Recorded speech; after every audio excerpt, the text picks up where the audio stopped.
Hello and welcome to season 3 of Wow Mom. I'm so excited to bring you this season. We're going to open this season with bringing awareness to domestic violence. This month is October, and along with Breast Cancer Awareness Month, it's also Domestic Violence Awareness Month. And I just wanted to take this time to bring such an important issue for everyone, but especially women and moms, and just kind of give you some tips on how you can recognize the signs of domestic violence, how you can help a friend, and give you some resources if you are dealing personally with some symptoms of domestic violence. I will be joined by Miss Asia Smith. She is the founder of Purple Rain, which is an organization that is dedicated solely to helping survivors and victims of domestic violence. So without further ado, I'm Ingrid Williams, the Wow Mom, and we'll get started. Hello, Asia. Hello. Hi, Ingrid. Thank you so much for having me on the show, and to also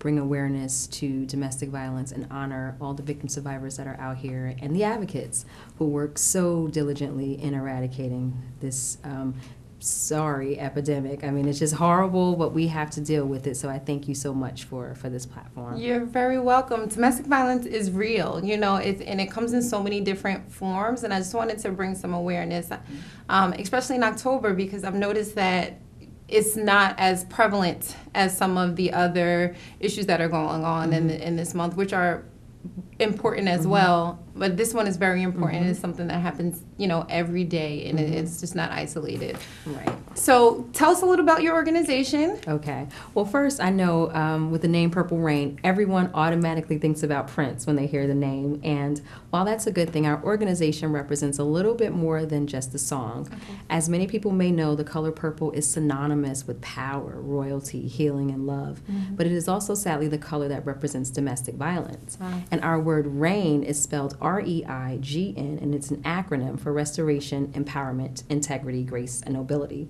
We are all about turning your tragedies into triumph. We want to empower victim survivors to let them know that they are not damaged goods. It's not the end of the world, but also simultaneously educating the communities on what to actually look for, the signs of domestic violence, the dynamics, the lethality of it, and also, of course, eradicating, the vicious cycle. So our organization was started, it started out with just a few women talking about some of their experiences, and it has completely grown tremendously since then. And so we're very, very happy that we're able to, just spread our message of hope, but more importantly, to do our part in eradicating it. That's awesome. Thank Women, you. We can do a lot of things yes, once we we put our mind to it, right? Yes, we do. So tell us how what made you begin the foundation, the organization Purple Rain? Well, unfortunately, I found myself a victim of domestic violence, and it was something that I never would have imagined happening to me. Right. I mean, we often hear about it, and I heard about it in the past, but I thought it was just something that you saw in a Lifetime movie, and then everybody went home and it was all done. Until I realized, wait a minute, not only is this happening to me, but, because of the shame, the fear, the guilt, and the expectations that you have for yourself and what other people may have, it's very difficult to navigate your way through that process. Right. And so what I found was that, most people say, well, why don't abused women leave and all these things, where there are very few resources that are out there. And so, we can sit back and we can analyze all of the problems, or we can come up with some solutions. And so I knew for myself, someone who had resources, who had contacts, who was able to go out and search for, the assistance. I had to think about the individual that may not have those options, that may not be able to even understand what's happening. Because initially, you're confused, you're shocked. You go through a stage of different emotions, and so what I thought would be important was to just at least help people to understand what they're going through, to also create a space where they're believed, because that's another thing.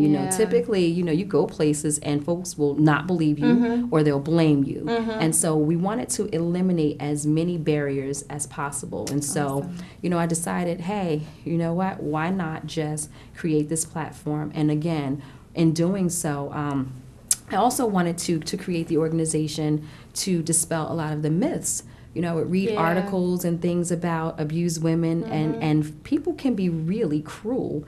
And some of the comments would re-victimize victims. Right. And so I just started writing rebuttals, and I just started saying, well, first of all, abused women are not weak, they're not stupid, they're not all molested, they have fathers, we love our fathers, like all the things that people would, automatically assume makes a person a victim. I really wanted to, just debunk those myths, and that's pretty much how the organization took on a life of its own. That's great. So I love the way that you found a way successfully and safely out of your situation, and now you're able to go back and save others, other women, other people. It's not because it's not always women that are victims of domestic violence, which is also probably one of the big myths, right? Absolutely. But tell me a little bit about, did it make you nervous being a victim, and then now you're a face of an organization? How does that make you a little nervous, or to speak out? I was never nervous. Initially, I will say this much, I just didn't want to put it out there at first. I kind of wanted to just stay in the shadows, write my articles and my rebuttals. However, you can't change things, or you can't be afraid to step out and offend folks, or even just to shed light while you're covered up and you're hiding from it. And so it really didn't matter in terms of who knew or who saw, because I know the truth about domestic violence. Right. And so if it meant that I needed to step out there and to prove that, again, all women that are abused don't look a certain type of way, or they're not from a certain area. People think that those women or those people, even when we're talking about victims, period, even with men, we work so closely. And so I just wanted to at least just remove the veil of shame. And by doing so, that would give other people the permission and the freedom to feel like they can do the same thing. Oh, well, thank you for having the strength to do that, because you. I know that you're impacting, a lot of lives. And it helps me. Ironically, people will never understand how cathartic it is to really just to sit there and see other people transform their lives. And it's like, yes. I know. I just get so excited. She's doing it, right? So tell me a little bit about the programs that you offer at Purple Rain. Well, we have a number of programs. Our first program is called Life After Domestic Violence, Love After Abuse, and it's support groups that we offer, and they're open-ended groups. So it's not like you come one time, because healing is a journey. It's not a destination. So we want to make sure that all sorts of resources are in place for the victim survivor to go from victim survivor to what I like to term overcomer. Yes. Then afterwards we have a program called Labels, and it's an acronym: Love, Acceptance, Belief, Education, Leadership, Success. I Define Me. And that is an empowerment program for girls between the ages of 10 to 18, where we're talking specifically about the taboo subjects. Some girls, unfortunately, have been victimized already, as children. We look at the areas of sexual abuse and domestic violence, but most importantly, to really just empower girls for them to define who they are, not their community, not their circumstances, not even what their family, friends, and peers may say about them. Then there is our program called DATE, and that's also another acronym. I'm sure everybody's probably likes those acronyms. DATE is, it stands for Dating, Abuse, Teen Education. And that program is where we go into schools, middle schools, high schools, and then also to colleges, just really educating folks on what dating abuse looks like, showing them how to prevent becoming abused, or if they find themselves in a situation before it escalates into some of the more serious forms of domestic violence. We try to, help them to at least navigate their way through that. And then last but certainly not least, our program called Evolve, where we work with men, which is really awesome, because one thing we don't like to do is we don't vilify or demonize anyone.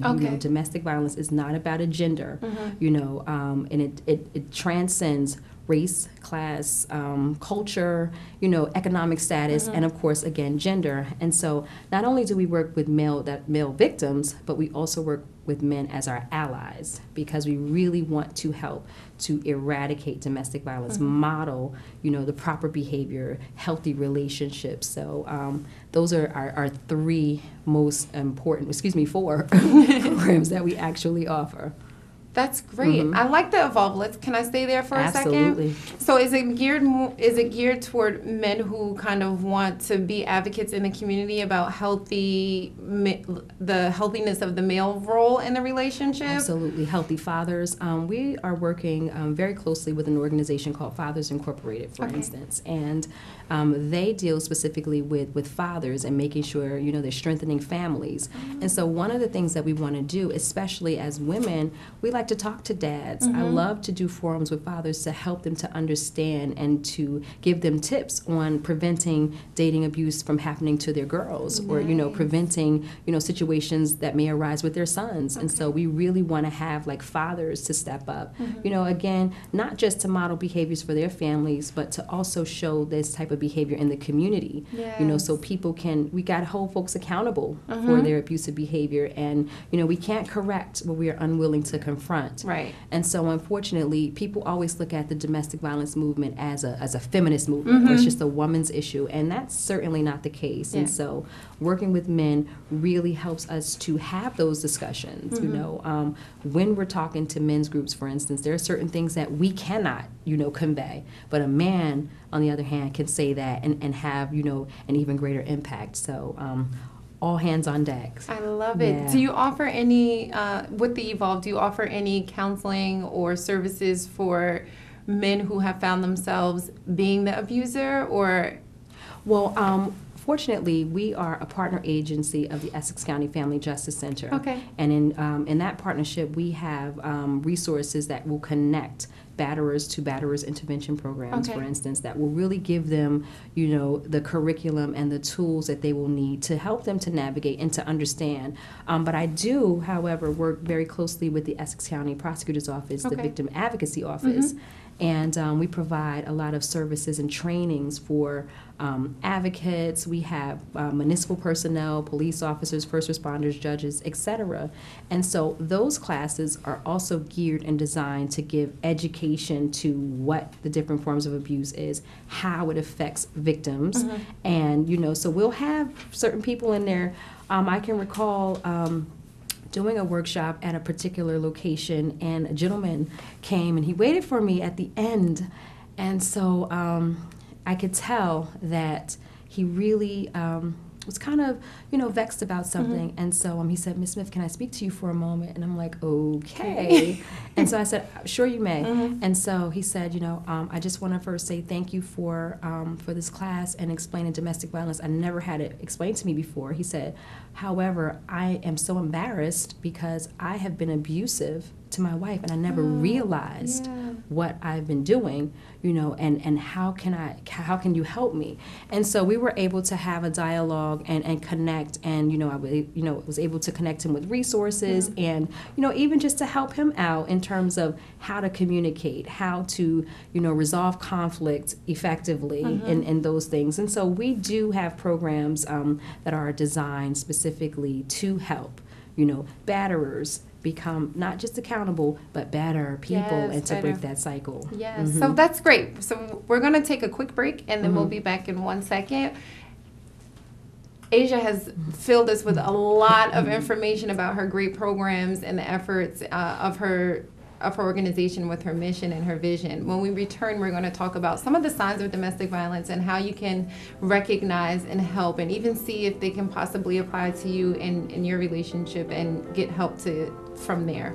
We'll be right back. Thank you.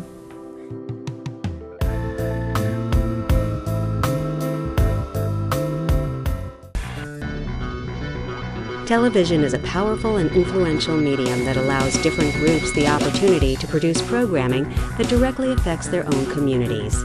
Public, educational, and government access channels ensure that all people, regardless of race, age, gender, disability, religion, or economic status, have access to local government information and the use of a public communication forum. Make sure everyone has a voice. Support your local PEG channels.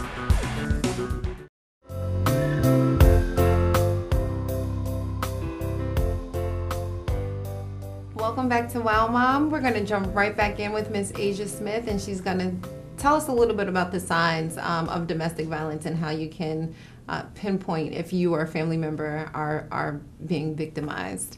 So tell us. Okay, well, first we have to just look at what domestic violence actually is. Domestic violence is a crime that betrays love, it ends trust, and it destroys lives. It can be as subtle as an unkind word, or it can be as blatant as a slap across the face. Wow. You know, most people think that domestic violence is just the physical or sexual assault of another person. However, domestic violence is emotional abuse, psychological abuse, verbal abuse, financial abuse, spiritual abuse, and what I like to call isolation or social abuse, when you are isolated from your family, from your friends, from your resources. And so when we're looking at that, it's really important because you'll get folks that may have never been quote unquote hit before, but the invisible wounds is what I like to call them, can be devastating and lasting. And typically, because we don't see certain things, we ignore it or we minimize it, and then that, you know, is usually a precursor. It can actually then escalate into the physical and sexual assault, and they usually intersect with one another, very much so. Yeah. Absolutely. And so the signs that I like to tell people to look for, you know, and I write articles, and one of the things that I've written is called Read Between the Flags, you know, because we typically will see, you know, red flags, and so sometimes we may look at controlling behavior as someone that may be protective. Okay. You know, oh, this person is loves me so protective, they much, love me, they yeah. don't want me to go out, they don't want me to do certain things.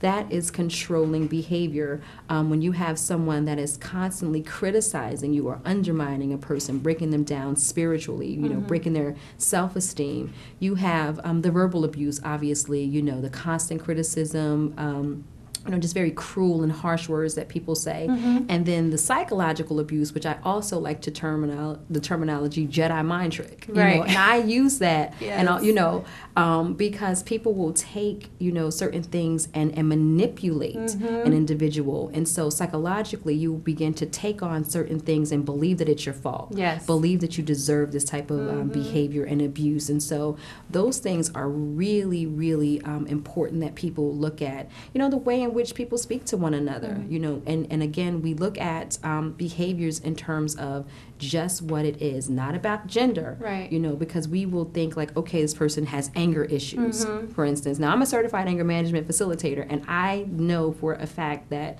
you're not angry. That's why you do what you've done. I mean, usually if you drive all the way home and you've been angry all day, then apparently you have your anger under control. You waited until you got to, you know, got behind closed doors, or you got with a person who you knew that you could assault, that you could beat, that you could get away with doing certain things. And so, you know, it's really, our biggest thing is to let people know, you know, don't ever underestimate, you know, a batterer. Don't ever feel as if that is some behavior that you can fix. That you can somehow, you know, do certain things because you can change things. I remember changing everything, you know, and I still had to deal with a person that, you know, became increasingly violent to the point where he tried to kill me. And so, you know, when I look back and I think about, okay, here I am wearing my hair the way he wants me to wear my hair. I'm dressed the way he wants me to dress. I've been completely isolated from my family and from my friends. You know, I'm walking around on eggshells. You know, you never know who's going to come in the door. The nice person that I signed up for, or the psychopath that this person turns into when no one else is around. And so when you live your life in constant fear like that, you know, it begins to break down a person. And so that's when I knew, okay, Asia, no matter what you do, this person is never going to be satisfied. And so that's certain types of behavior that we really want individuals, victims, to understand. It doesn't make you a bad person. It just means that this is a problem that you cannot fix. And you need to go on with your life while you still have your life. Yes, that's very important, because some of the things that you just named, I don't think that people would have actually labeled them as domestic violence. You know, oh, my husband doesn't allow me to have access to the bank account. You're not thinking I'm a victim of domestic violence for that. Or, sometimes he says some mean things, but, he really doesn't mean them.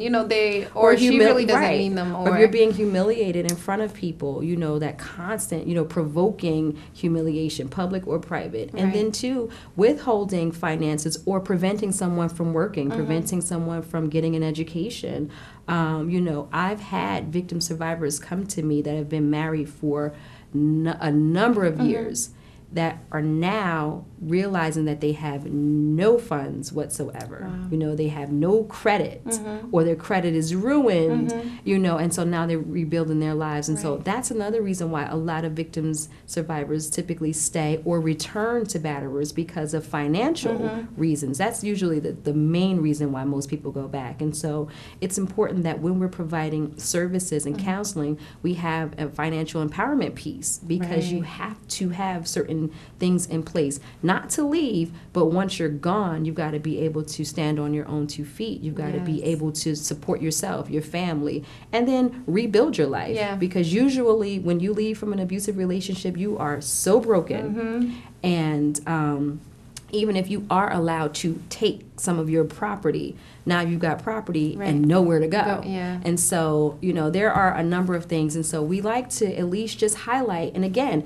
because domestic violence is shrouded in secrecy, a lot of times, I had to think about, I had been in a 4-year relationship with this person, and 2 years of it, he never laid a hand on me. But when I look back at it, he had been abusive the entire time. Right. I just didn't realize that emotional abuse, verbal abuse, and psychological abuse would be the precursor to the physical and sexual assaults. Yeah. So I've identified that, maybe there's a problem and I'm in the relationship and I need to get out. Tell me how I do that, Asia. I'm coming to you. How do I start my plan? How do I escape, and how do I start to rebuild my life? Well, the first thing that I always tell every victim survivor, never underestimate your batterer. Okay. Never. And that's usually the fatal mistake that many people make, because no one thinks that it'll ever get that bad. No one thinks that this would happen to me. And so typically when people will leave a relationship, again, when you're still emotionally attached, batterers have a way, and again, I'm using the terminology batterer, which is not in any way, shape, or form mean gender, because I'm talking about heterosexual relationships as well as same-sex relationships. But you will have individuals that will manipulate a victim emotionally. And so it may start off, I'm calling to say, sorry, I miss you, I didn't mean it, I'll never do it again. And then the calls may shift to, I hate you, you're stupid, wait till you see what I'm going to do to you. So what I tell victim survivors, again, never underestimate your batterer. Secondly is you've got to get out smart. You know your batterer better than anyone else. Right. You know where they go, what they do, what they like, what they don't like.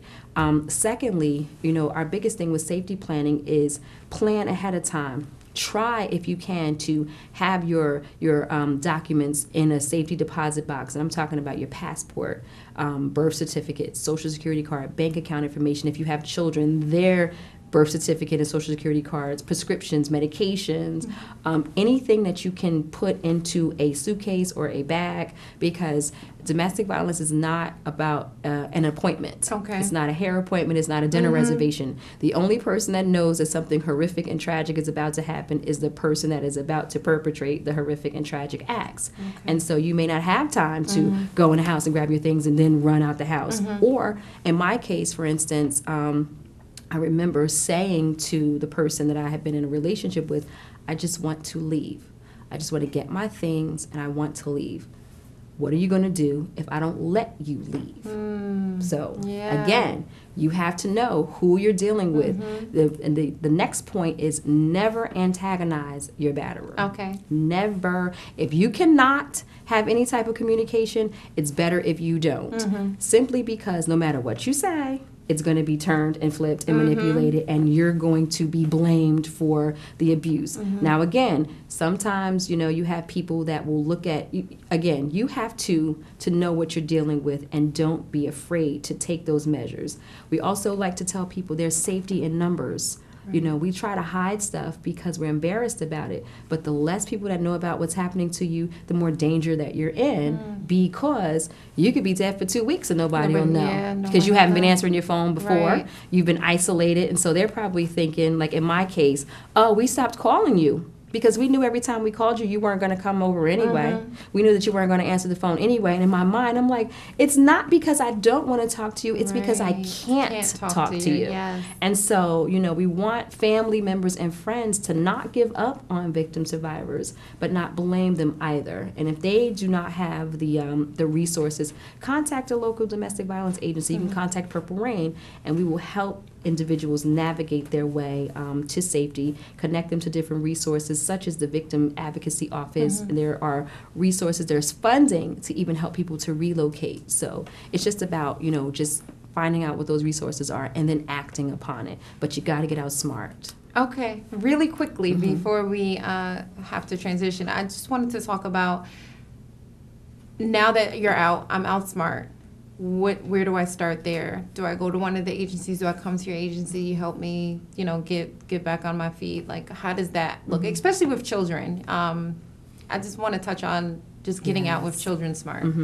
Well, with children, that's always a very, it could be a really sticky situation because you've got custody issues, and you may, if you're married, you may have divorce issues. And so when you contact a domestic violence agency, they will connect you to the resources, programs that are geared specifically for kids, counseling, art therapy. Then you've got the moms that are able, or dads, that are able to now look at where they're going to stay, if they have to even go into a shelter. Some people may already have some housing lined up. So each person is, you know, their own individual cases, and so we look at them from that perspective.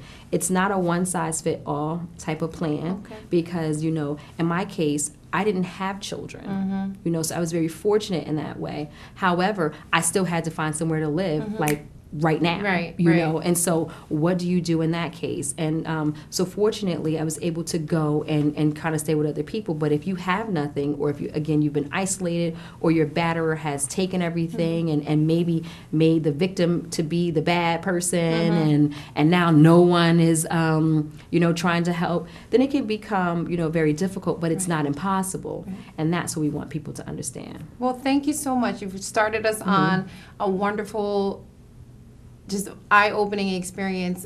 Look into domestic violence and kind of what's out there, what really the deal is. Just give us really quickly how people can find you if they want or need your services. Sure.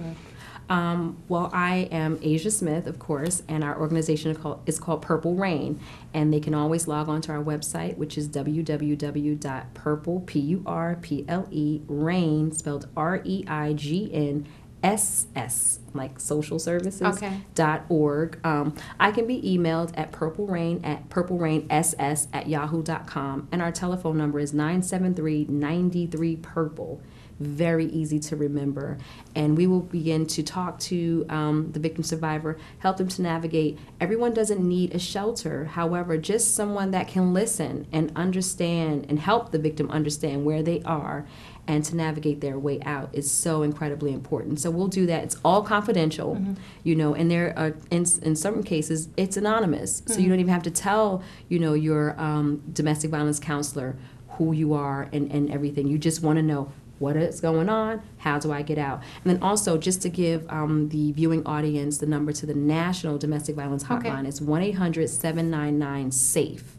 And they can call the national hotline, and they too can not just counsel the individual, but to also help them to locate other agencies all around the country in case they're not in New Jersey or in case they want to relocate to another state. Great. Thank you so much. You're That's welcome. been valuable information. Yes, I really thank appreciate you. you coming and sharing your knowledge here on the Wow Mom Show. Thank you for having me. You're welcome. Thank you so much for tuning in to Wow Mom. Please reach out to Asia and her plethora of resources for you if you find yourself or a family member being a victim of domestic violence. That is all we have for today's show. My name is Ingrid Williams, and thank you for watching the Wow Mom Show.